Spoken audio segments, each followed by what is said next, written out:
Shalom. Shalom Bapak Ibu semua. Saya percaya setiap kita di tempat ini adalah orang-orang yang siap menerima berkat Tuhan. Amin. Sekali lagi saya mau menyapa setiap kita di tempat ini. Shalom. Wah, luar biasa. Sebentar lagi kita akan memulai ibadah kita pada sore hari ini.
dalam hadirat Tuhan, kita mau siapkan hati kita.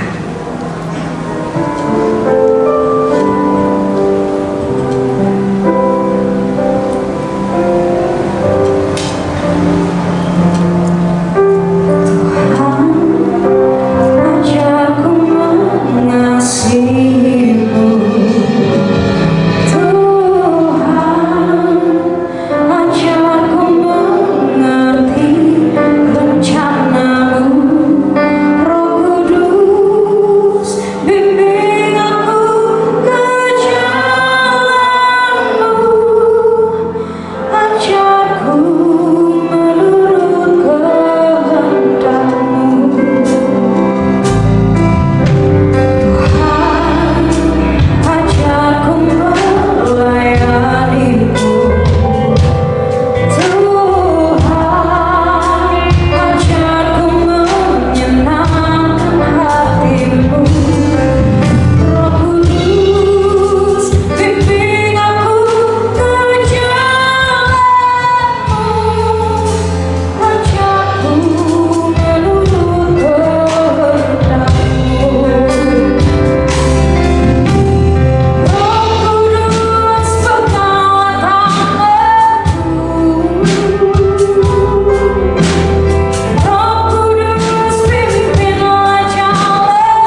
mengasihi kami, setiap kami Tuhan.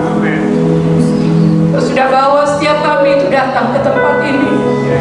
Kami boleh masuk dalam hadirat Tuhan, untuk kami boleh menikmati setiap berkat-berkat yang Tuhan beri dalam hidup kami. Tuhan,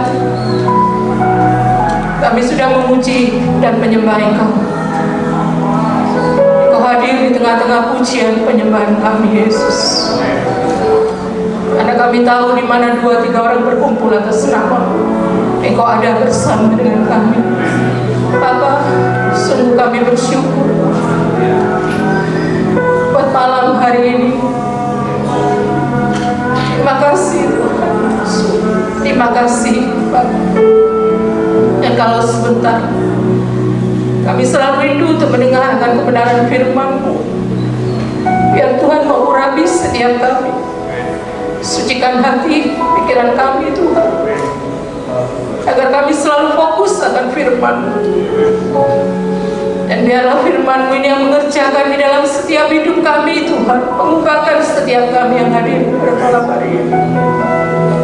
Terima kasih, beri hati yang taat akan firman-Mu, hati yang mau menurut akan setiap apa yang firman-Mu katakan buat setiap kami Tuhan.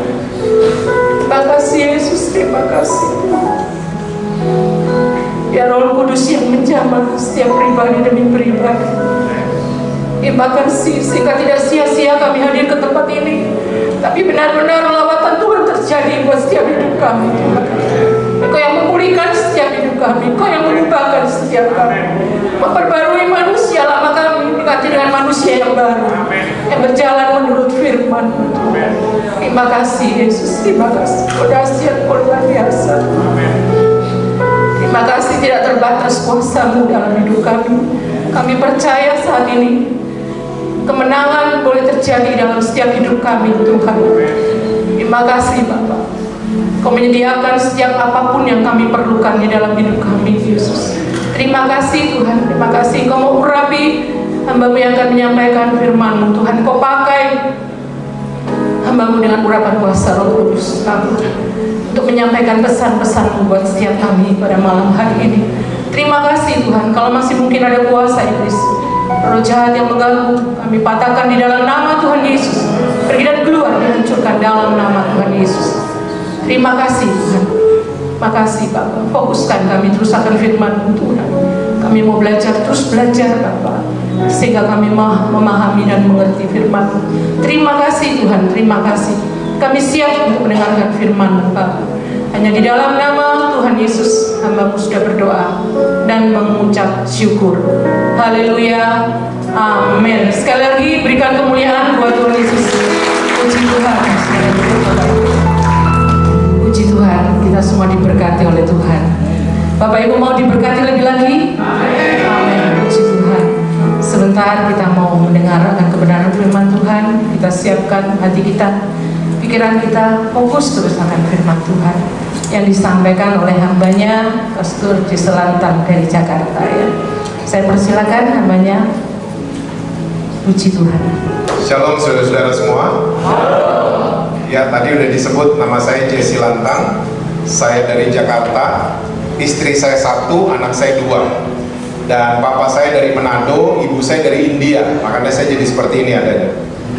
Dan anak saya yang pertama sudah sarjana hubungan internasional, dan yang kedua sudah bekerja di dunia entertainment. Dan saya masih bekerja juga saudara. Dan lewat pekerjaan saya Tuhan mengirim banyak orang untuk saya bisa layani mereka. Dan kebanyakan yang dikirim sama Tuhan adalah orang yang aneh-aneh dalam tanda kutip. Kalau saudara pengen tahu aneh-anehnya mereka seperti apa, mereka ada yang keluarganya berantakan, ada yang pemberontak, ada yang narkoba, ada yang gay, ada yang lesbian. Tapi saya melihat satu hal, ternyata Tuhan Yesus yang kita sembah adalah Tuhan Yesus yang punya fokus sama masa depan seseorang.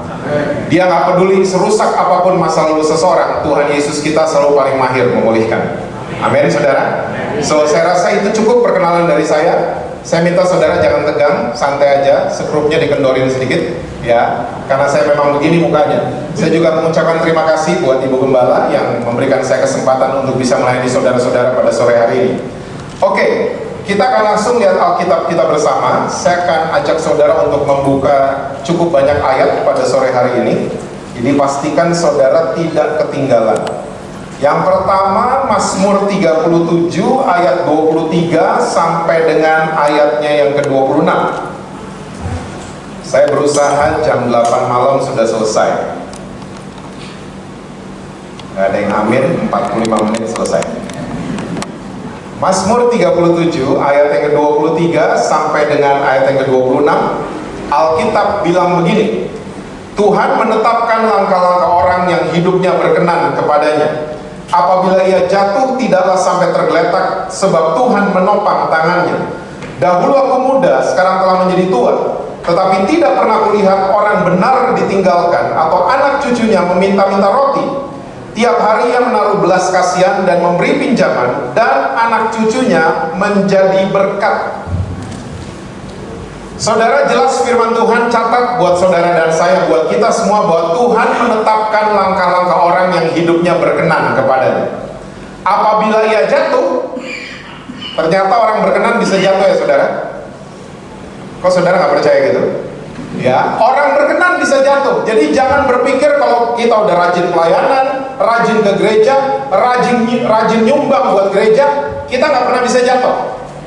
Jangan pernah punya pikiran seperti itu. Karena orang berkenan sekalipun, ia bisa terjatuh, tapi nggak sampai tergeletak. Sebab Tuhan menopang tangannya.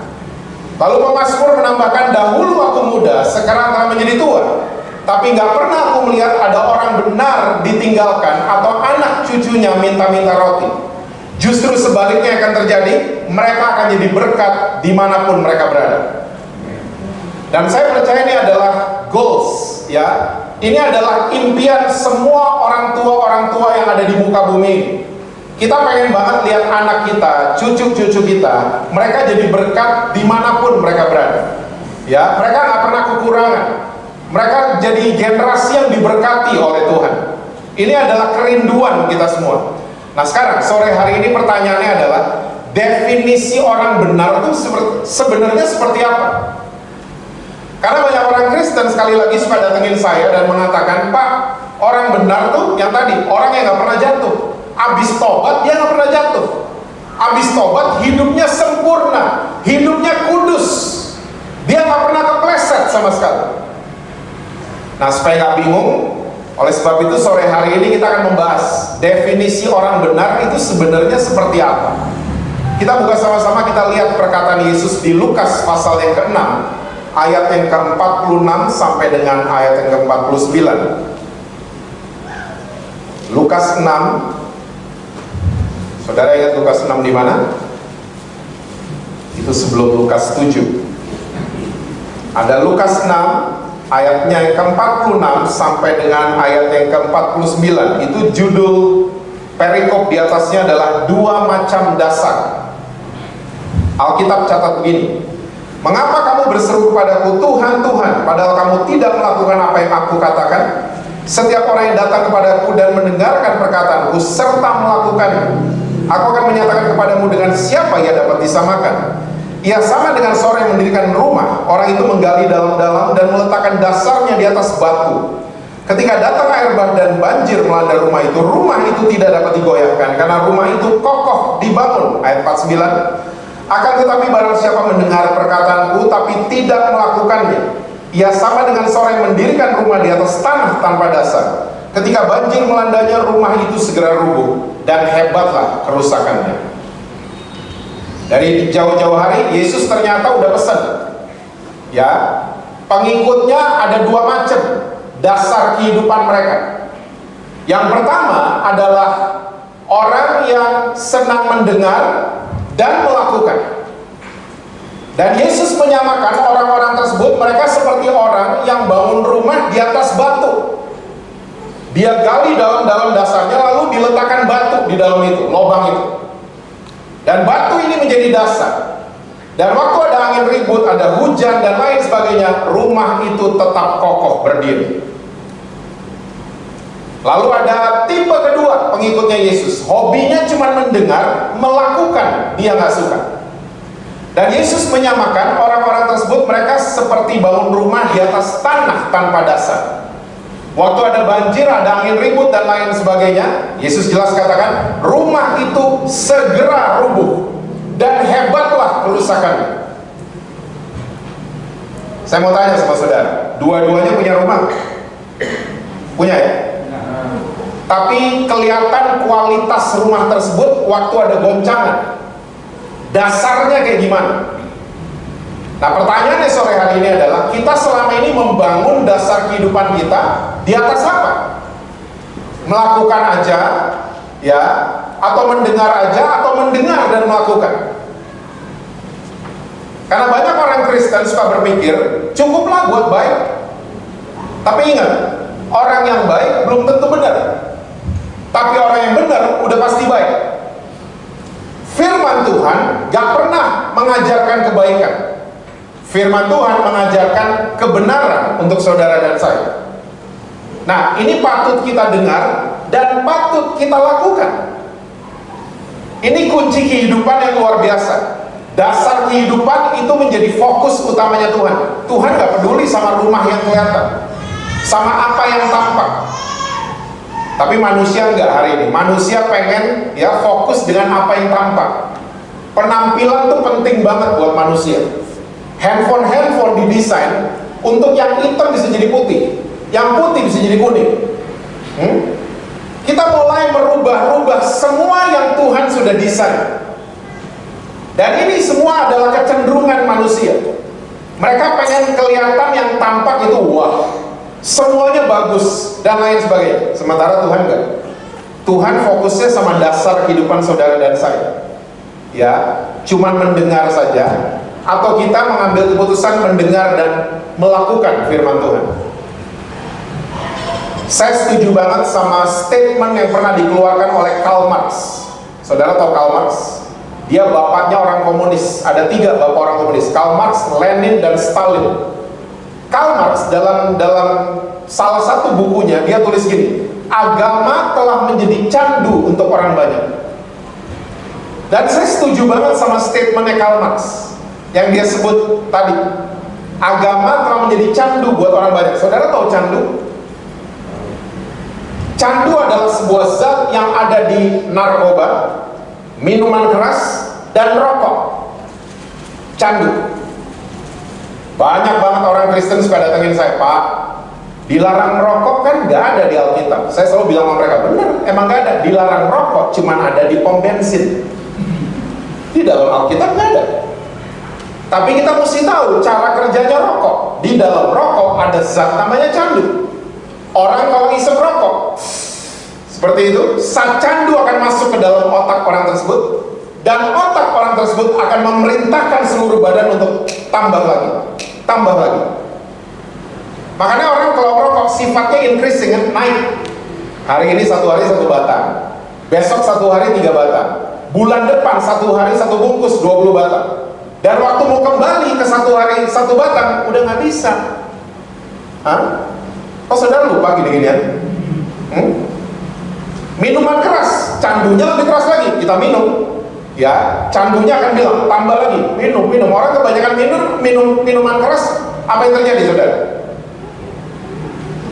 Mabok. Saudara belaga nggak tahu terus dari tadi mau banyak. Orang kebanyakan minum minuman keras, dia mabok.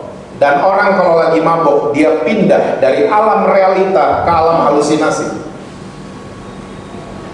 Kalau di alam realita, dia baru diputusin sama pacarnya. Di alam halusinasi, kayaknya dia lagi pelukan sama pacarnya. Padahal yang dipeluk tembok.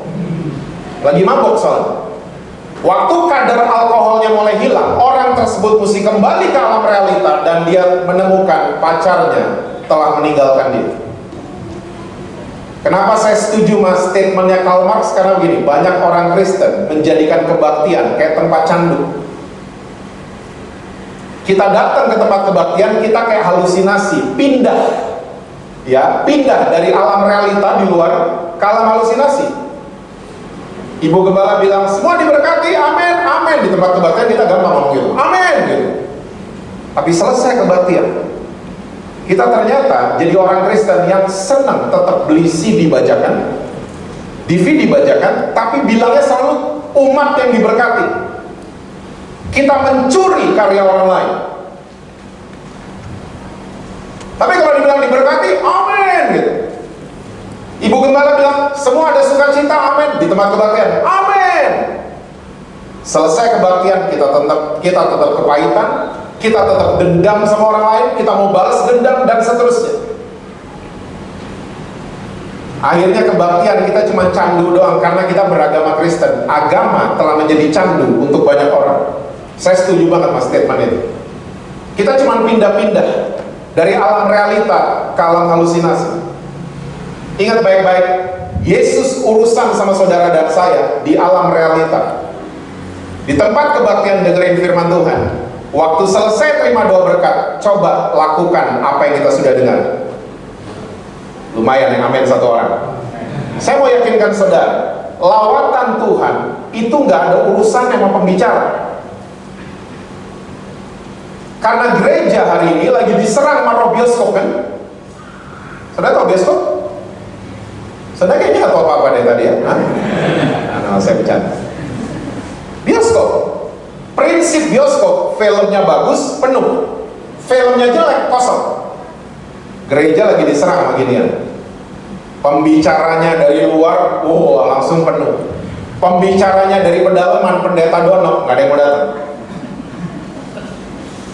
Kita berpikir lawatan Tuhan tergantung sama pembicara. No. Di Alkitab ada buktinya. Yesus datang di Nazaret, tidak terjadi apa-apa. Tidak terjadi apa-apa. Karena apa? Orang Nazaret gerasa gerusu kan di belakang. Ini anaknya Ucup sama Maria dulu kan, anak tetangga nih, ya udah gede sekarang gondrong, kok khotbah-khotbahin kita. Mereka dengerin, tapi mereka menolak untuk melakukan. So tidak terjadi apa-apa. Bandingkan dengan cerita di Perjanjian Lama, ada seorang pembicara datang di sebuah kota, nggak naik pesawat, nggak naik mobil, datang di kota itu dimuntahin dari mulut ikan, baru dikerem 3 hari. Ini pembicara, model rambutnya pasti nggak karuan, bau badannya nggak karuan, dan kalau saudara baca khotbahnya sama sekali melanggar ilmu homiletika. Khotbahnya jelek banget. Ini pembicara namanya Yunus. Dia datang di kota Niniwe. Tapi anehnya, ya dia khotbahnya biasa aja, tapi anehnya satu kota Niniwe dilawat sama Tuhan. Kenapa? Karena penduduk kota Niniwe hari itu mereka sudah dengar dan mereka mau melakukan, mereka mau bertobat, makanya Tuhan lawat kota itu. Lawatan Tuhan gak ada urusan sama pembicara. Lawatan Tuhan terjadi kalau kita memutuskan, Tuhan, saya mau mendengar dan saya mau melakukan firman. Pak, saya melakukan firman Tuhan gagal melulu. Saya kasih resepnya buat saudara.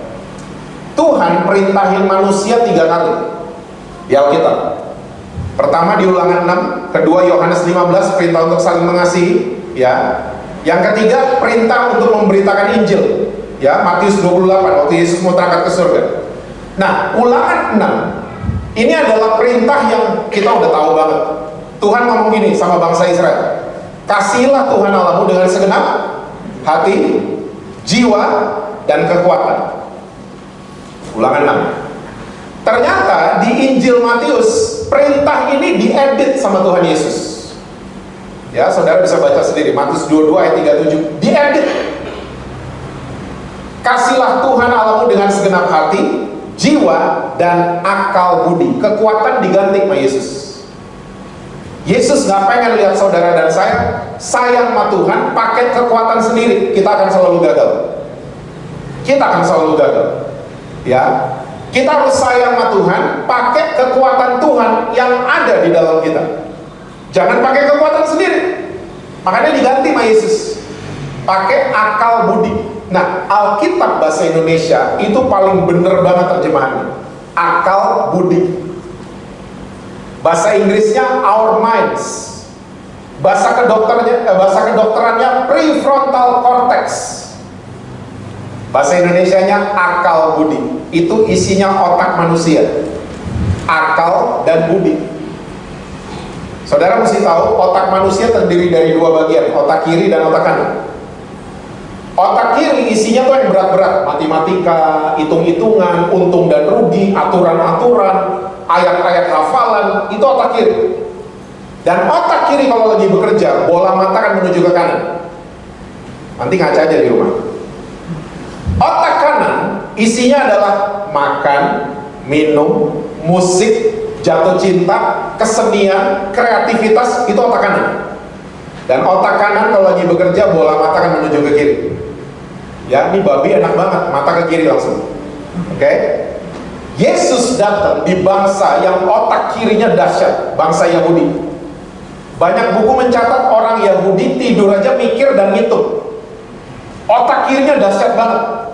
Makanya Yesus paling sering pakai istilah makanan. Orang Yahudi lagi bingung lihat Yesus, siapa nih orang? Yesus dengan santai bilang, akulah roti hidup. Dengar roti, pindah kanan langsung. Otak kirinya ditumpulkan sama Yesus. Ya, Yesus ngajar murid-muridnya. Saudara pernah lihat ada lukisan atau gambar Yesus lagi ngajar murid-muridnya di kelas? Gak ada, itu cara Yunani. Yesus punya metode yang berbeda. Dia ajarin murid-muridnya paling sering di meja makan. Kita semua punya fotonya. Diajak naik kapal, diajak ke danau, ya, diajak di bawah pohon. Itu Yesus. Dia mengaktifkan otak kanan murid-muridnya. Paling sering sambil makan. Karena orang mulut terbuka, hati terbuka. Makanya yang masih single, kalau menyatakan cinta, jangan pernah di atas angkot. Susi, saya suka sama kamu. Oh, dijamin ditolak. Ajak makan ke Pondok Daud. Ajak makan. Ya, ribs babi. Wow, udah berapa hap baru bilang, Susi, saya suka sama kamu. 100% diterima pasti saudara. Yang masih single ya. Deal-deal bisnis besar terjadi di meja makan, bukan di ruang rapat. Hah? Di ruang rapat boleh, tapi waktu udah ada muffin, kopi, segala macam, tanda tangan langsung. Otak kirinya tumpul karena lagi makan. Makanya orang kalau makan bareng, terus gak sehati, susah duduk satu meja makan. Makanya Yudas dirasuk sama setan di meja makan, karena udah gak sehati sama yang lain. Dan dia kabur akhirnya. Nah, akal itu ada di otak kiri. Dan binatang punya ginian. Makanya binatang bisa diajarin. Anjing, ya ikan, itu bisa diajarin. Karena mereka punya akal. Nah, yang hewan nggak punya adalah budi. Budi ada di otak kanan. Ternyata, budi nggak cuma di buku bahasa Indonesia. Budi ada di otak kanan kita semuanya. Dan budi itu untuk apa? Merenungkan firman Tuhan. Nah, ini yang jarang dipakai orang Kristen. Orang Kristen banyak hafal ayat, tahu tafsiran, otak kiri kan? Tapi nggak pernah direnungin. Makanya Daud bilang di Mazmur 1, renungkanlah firman Tuhan setahun sekali, sebulan sekali, siang dan malam. Betul Pak, siang dan malam. Karena apa? Iblis kerjaannya juga siang dan malam, mendakwa saudara dan saya. Siang, Wahyu 12. Iblis kerjanya cuma satu, tapi dia lembur. Dia mendakwa saudara dan saya, dan dia kasih bahan perenungan buat saudara dan saya. Itu iblis. Kita boleh tahu banyak firman Tuhan, tapi budi kita pakai untuk renungin suami orang. Di Jember nggak ada, di Jakarta ada. Otak kanan kita tahu firman, kita tahu firman. Kita pakai untuk renungin bini orang. Kita kangen-kangen sama orang yang seharusnya bukan milik kita. Budi kita pakai untuk khawatir, untuk takut. Iblis kasih bahan perenungan. Kamu gak pantas, ya pelayanan gak pantas, nyanyi lagu gereja gak pantas. Iblis ditaruh di budi. Kamu udah umur segini, kok belum apa-apa? Kok belum ada yang dicapai? Itu iblis. Dia kasih bahan perenungan. Kamu sakit, ntar lagi kamu lewat. Itu iblis. Makanya iblis gituin saudara siang dan malam. Renungkan firman Tuhan juga siang dan malam. Pakai dong otak kanan. Nah, orang yang merenungkan firman Tuhan, firman itu jadi rema. Waktu dia melakukan, melakukannya nggak terpaksa. Dan lama-lama melakukan firman Tuhan jadi habit, jadi kebiasaan yang baik. Biasain exercise. Jangan cuma tahu firman, exercise. Mulai bilang sama Tuhan, Tuhan, saya mau belajar sabar. Biasanya langsung ujian. Langsung ujian. Saudara keluar dipepet mangkok, marah-marah. Ada suara lembut, katanya mau sabar. Langsung ujian. Tuhan, saya mau ampunin, saya nggak mau kepahitan. Langsung ujian. Tiba-tiba buka sosial media, itu muka yang nyakitin saudara muncul. Langsung ujian. Tapi biasakan exercise. Exercise firman Tuhan.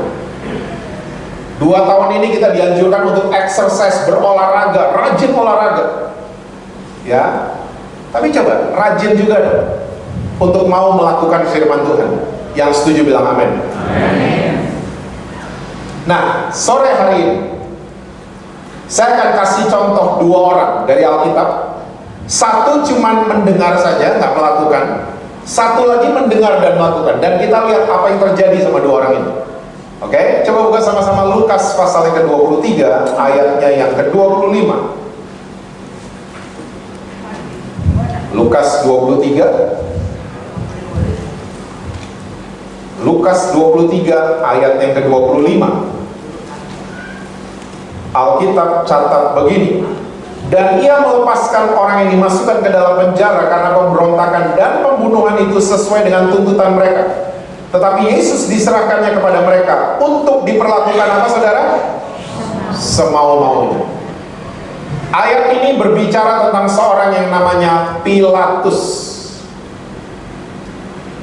Saya percaya semua saudara tahu. Saya mau tanya, Pilatus tahu yang benar nggak? Coba jawab. Tahu. Dia tahu yang benar. Dia tahu Yesus nggak ada salahnya. Dia tahu kok. Ya, tapi ayat ini kasih konfirmasi. Justru Pilatus menyerahkan Yesus untuk diperlakukan semau-maunya. Banyak orang Kristen kayak Pilatus hari ini. Di GBT nggak ada, di GBF adanya. GBT nggak ada. Ya, banyak orang Kristen kayak Pilatus, tahu yang benar, tapi justru kita memperlakukan Yesus semau-maunya kita. Yang nguntungin kita, kita mau lakuin. Yang ngerugiin kita, kita nggak mau lakuin. Itu namanya kita memperlakukan Yesus semau-maunya kita. Ampunin suami, Pak, Bapak tahu nggak dia bikin apa buat saya? Saya udah sering kok lihat gini-ginian. Masalahnya bukan bisa apa enggak, masalahnya mau apa enggak. Waktu kita memutuskan mau melakukan firman Tuhan, memang hidup kita jadi berat, karena itu janjinya firman Tuhan. Kalau engkau mendengar dan melakukan, engkau akan dibawa naik dan bukan turun, gitu kan? Oh, itu ayat ya. Kalau doa berkat, aminnya paling gede orang Kristen. Tapi coba diartiin baik-baik. Ya, waktu kita memutuskan melakukan, kita dibawa naik. Dan apa aja yang judulnya naik, selalu berat. Naik penjualan, lembur dulu. Naik pangkat, prestasi dulu. Naik kelas, ujian dulu. Naik berat badan, turuninnya berat. Semua yang judulnya naik, itu berat. Jadi kalau hidup saudara sore hari ini lagi berat, sebenarnya saudara lagi dibawa ke atas. Mengucap syukurlah. Jangan komplain, kok saya gini, kok saya gitu. Saya udah melakukan, kok jadi begini.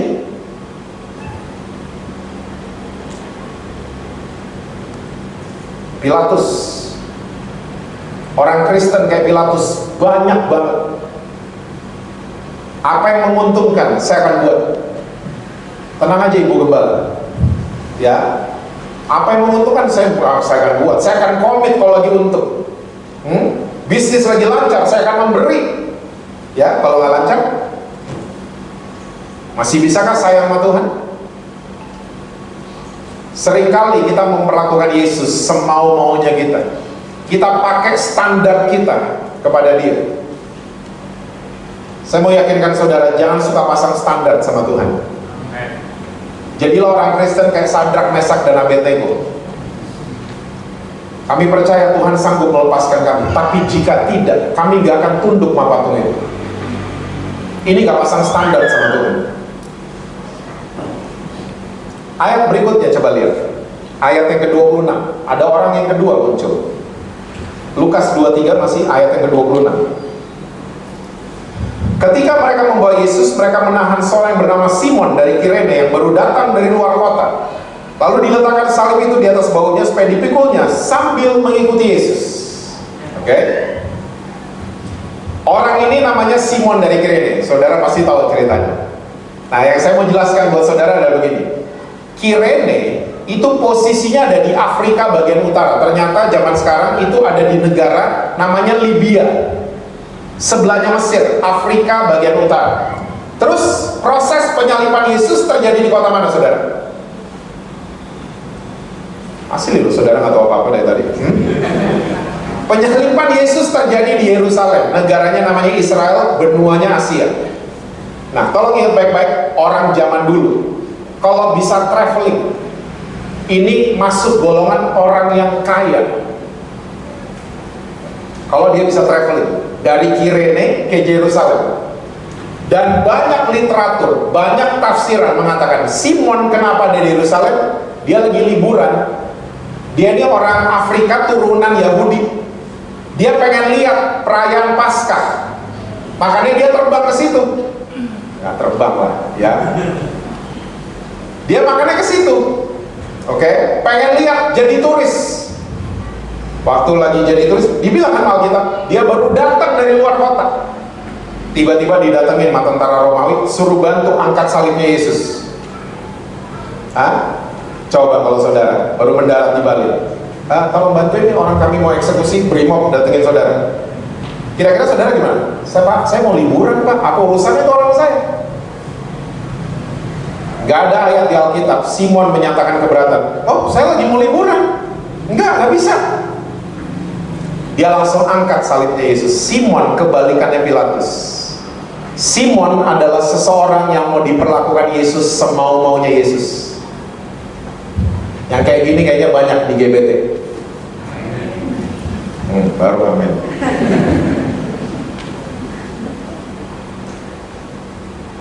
Mau apapun yang gak enak terjadi, perlakukan saya siap. Simon mau firmannya gak enak, harus dilakukan, saya mau melakukan. Kenapa Simon mau menolong Yesus? Karena kalau saudara pelajari Alkitab saudara baik-baik, semua kabar soal Yesus itu tersiar di Asia Kecil dan Afrika bagian utara. Afrika bagian utara cuma dua, Mesir dan Libya. Dia udah dengar ada orang bangunin orang mati, sembuhin orang sakit. Dia udah dengar waktu dia di Libya, di Kirene. Dan waktu dia datang di Yerusalem, dia berhadapan sama orang ini. Habis dia dengar, dia langsung mau melakukan. Simon. Saudara nanti kalau ke Israel, amin? Wah, kenceng ya kalau gini-ginian. Berangkatlah yang ngomong amin. Yang amin kedua telat. Semua berangkat ya. Di kota Yerusalem itu ada tugu kecil, tugu perjumpaan Yesus dengan Simon dari Kirene. Dibangun tugunya di Yerusalem. Kenapa dibangun? Karena orang Yahudi nggak habis pikir, ya, kok ada turis, ya, kok ada seorang yang baru datang mau liburan, mau IG live mungkin, ya, mau segala macam, mau foto, mau selfie dan lain sebagainya, tiba-tiba mau nolongin orang yang mau dihukum mati. Dan menurut orang Yahudi, itu orang jahatnya luar biasa, namanya Tuhan Yesus. Menurut orang Yahudi, mereka nggak percaya, unbelievable. Makanya mereka bangun tugu kecil, tugunya ada di kota Yerusalem. Tugu perjumpaan Simon dengan Tuhan Yesus. Saudara, kalau saudara baca buku-buku sejarah Romawi, Pilatus itu nggak muncul lagi di Alkitab. Tapi kalau saudara baca buku-buku sejarah Romawi, kayaknya muka-muka saudara jarang baca kayaknya, ya. Kalau saudara baca buku-buku itu, Pilatus akhir karirnya tuh jelek. Dia ketahuan korupsi dan dia dipenggal kepalanya. Kita berdoa supaya sebelum dia dipenggal, karena dia tahu yang benar. Ya, sebelum dipenggal dia minta ampun sama Tuhan Yesus. Tapi itu akhir hayatnya Pilatus. Jelek banget. Nah, sekarang kita lihat Simon dari Kirene. Ya, coba buka Markus 15 ayat 21.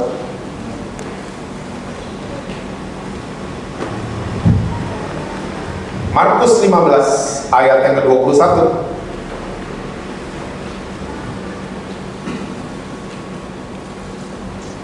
Alkitab bilang ini, pada waktu itu lewat seorang yang bernama Simon, orang Kirene, ayah Alexander dan siapa saudara? Rufus yang baru datang dari luar kota, dan orang itu mereka paksa untuk memikul salib Yesus. Oh, ternyata Simon dari Kirene punya dua anak, Alexander dan Rufus. Pasti ada istrinya. Nggak mungkin dia lahirin dua anak itu sendiri. Ya, Alexander dan Rufus. Dan untuk catatan saudara, Injil Markus adalah Injil yang spesial, ditulis buat gereja Roma. Jadi Markus habis tulis Injil ini, ya mungkin dia klien parcel atau kemana kalau hari ini, ya ke JNE, ya dia kirim ke gereja di Roma. Jadi sekali lagi, Injil Markus adalah Injil yang spesial, ditulis untuk gereja Roma. Sekarang kita buka Roma 16 ayat yang ke-13. Roma 16 ayatnya yang ke-13. Salam kepada siapa saudara? Orang pilihan dalam Tuhan. Keren banget. Orang pilihan dalam Tuhan.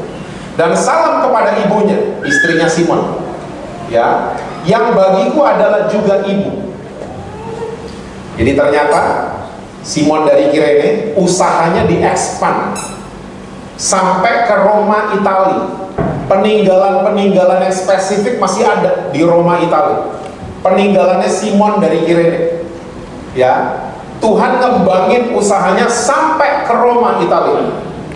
Dan keluarganya Simon menjadi, ya, kayak tiang di gereja Roma.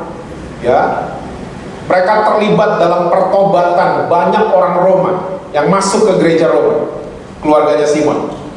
Makanya Rasul Paulus waktu tulis, dia bilang salam kepada Rufus, orang pilihan dalam Tuhan. Dan salam kepada mamanya, udah kayak mama saya sendiri. Saya percaya ini kerinduan kita semua. Kita pengen lihat anak-anak kita jadi orang pilihan dalam Tuhan. Gak ada satupun dari saudara pengen lihat anak saudara jadi orang pilihan Densus 88. Gak pengen kan? Nah, anak kita jadi orang pilihan KPK paling dicari. Kita gak pengen lihat gini-gini. Kita pengen lihat anak-anak kita jadi orang pilihan dalam Tuhan, jadi menteri satu hari nanti. Saya percaya dari GBT ada nanti, ya. Jadi atlet terkenal, oke? Jadi penyanyi terkenal. Saudara pengen lihatnya begitu loh, orang pilihan dalam Tuhan. Ingat Mazmur tadi, Tuhan menetapkan langkah orang yang hidupnya berkenan kepadanya. Apabila ia jatuh, gak akan sampai tergeletak. Ya, Simon diganggu liburannya, hidupnya dibuat gak nyaman sama Tuhan Yesus. Tapi lihat apa yang terjadi. Apa yang terjadi? Anak cucunya jadi berkat dimanapun mereka berada. Tulisannya Mazmur terjadi buat keluarganya Simon dan akan terjadi buat keluarga saudara. Saya akan tutup dengan Ulangan 32 ayat yang ke-11. Benar, terakhir. Ayatnya doang terakhir, pembahasannya masih lama. Ulangan 32 ayat 11 dan ayat 12 bagian A saja. Bagian depannya aja.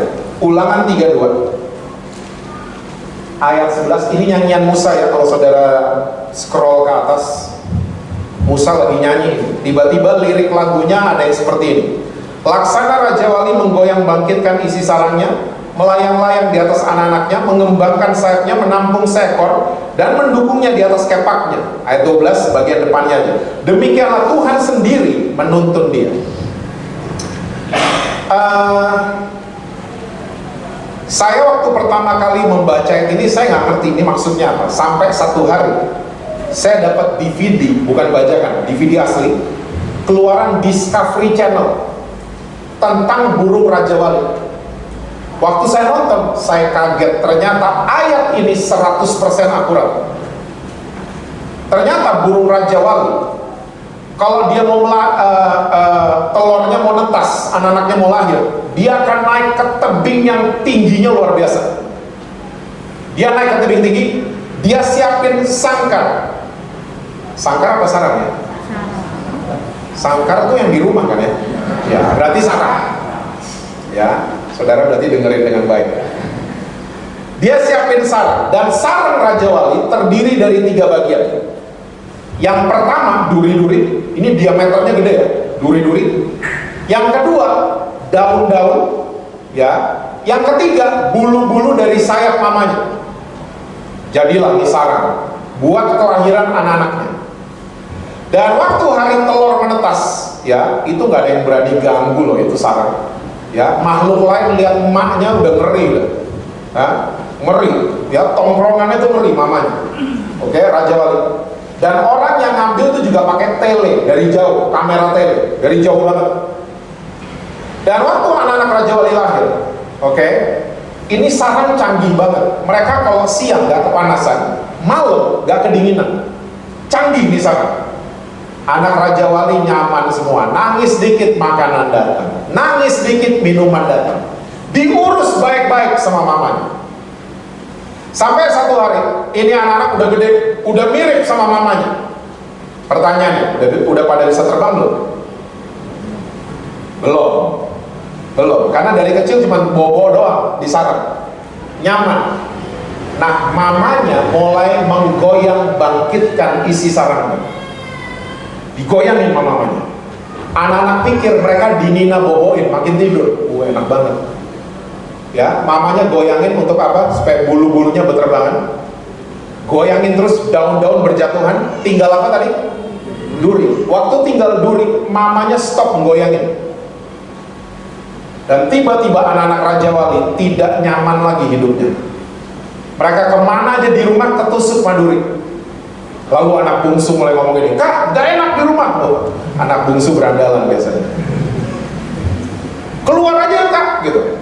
Kakaknya pada nurut, "Yuk keluar." Mereka nggak sadar, mereka ada di tebing yang tinggi banget. Dan ini anak-anak pada so tahu, belum pada bisa terbang. Dan waktu mereka keluar dengan pedenya, mereka jatuh ke bawah. Wih, waktu mereka lagi jatuh, mamanya ya mencok sana, mencok. Alkitab bilang melayang-layang di atas anak-anaknya. Ini dalam keadaan anak-anaknya lagi jatuh. Mamanya mencok sana, kayak gak peduli. Kalau zaman sekarang anak lagi sakit, mama nongkrong di mall, nah, kira-kira kayak gitu, ya. Di Jakarta, bukan di sini, bukan. Jangan GR gitu. Mamanya mencok-mencok.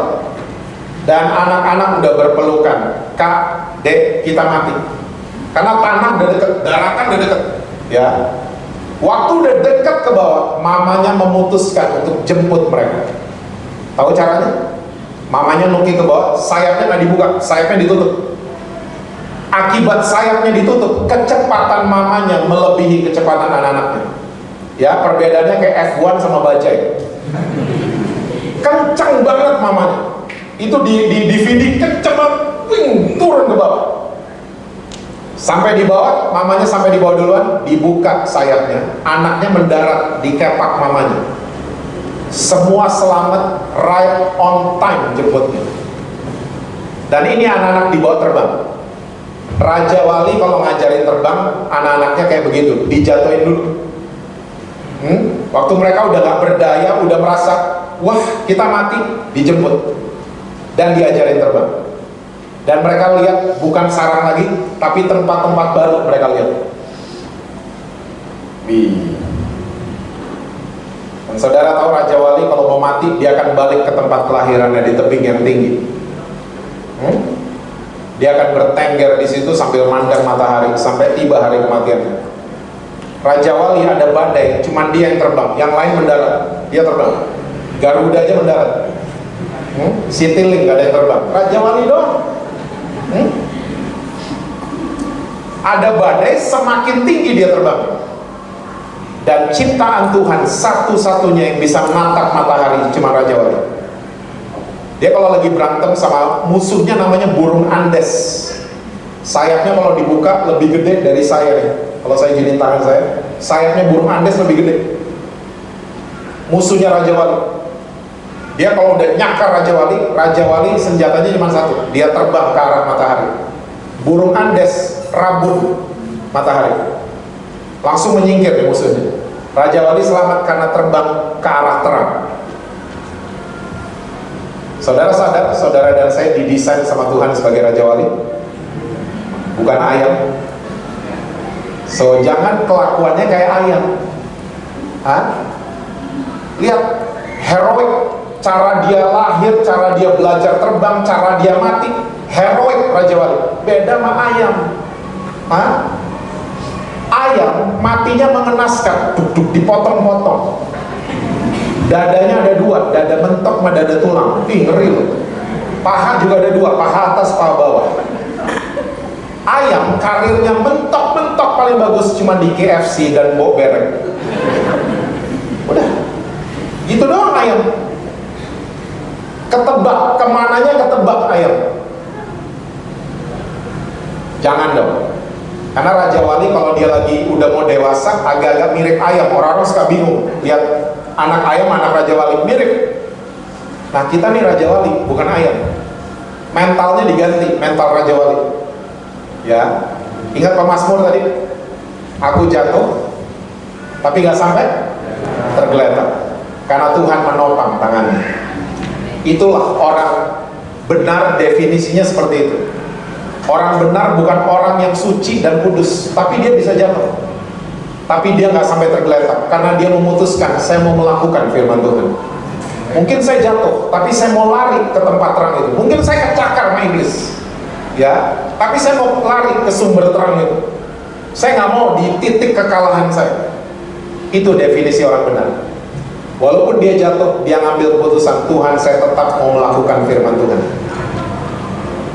Jadi orang benar bukan orang yang nggak ada salahnya, paling suci lalu hakimin orang, bukan seperti itu. Saudara putuskan untuk mendengar dan mau merenungkan dan mau melakukan firman Tuhan. Pakai budi kita untuk diisi sama kebenaran firman Tuhan. Jangan khawatir berlebihan, jangan ketakutan, tapi mulai merenungkan kebenaran firman Tuhan. Karena saya percaya kebenaran firman Tuhan selalu di atas kenyataan, dan kebenaran akan selalu keluar jadi juaranya. Ya, mungkin saudara lagi divonis sakit, ya, mungkin saudara lagi nggak bisa bayar sesuatu, itu semua kenyataan. Tapi kebenaran selalu di atas kenyataan. Ya, pegang kebenaran firman Tuhan, exercise setiap hari. Nanti lihat, ya, semua yang luar biasa, semua yang saudara nggak pernah lihat, nggak pernah timbul di dalam hati, justru Tuhan akan siapkan buat saudara-saudara. Amin. Tuhan berkati saudara-saudara semua. Selalu sukses, harmonis di rumah, dan rekening bank selalu penuh buat saudara-saudara.